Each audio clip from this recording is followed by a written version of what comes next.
More stories about suffering inflicted by the shutdown on American people.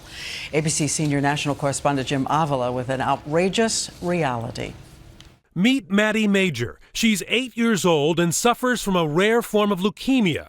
Her battle for life threatened each day by the lingering shutdown. It's the most devastating thing in the world to know that there could potentially be a cure for her, but because of a stalemate in the government, we can't research those options. It's mind-blowing. Maddie and nearly 400 of the sickest Americans can't get cutting-edge experimental care at the National Institutes of Health because the government shutdown prevents NIH from accepting new patients. I know that this has already dramatically complicated the process of finding cures, and each day it goes on makes the problem much worse. Maddie's mom has a message for Congress. Spend a day with a family like me and see if you still think that your agenda is appropriate for what we are dealing with.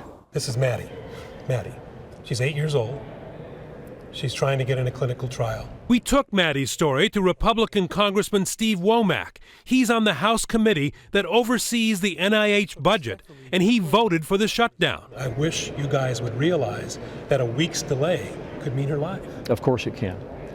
Well, everything that happens in Washington is a process. A process that is now dragged into shutdown day 11, with hundreds of thousands of government workers still furloughed.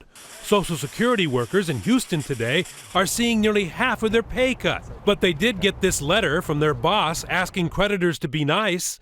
I would appreciate any assistance in the postponement, temporary reduction, or rescheduling of payments. In Florida, a federal campground padlocked today. The all-American dream, you know?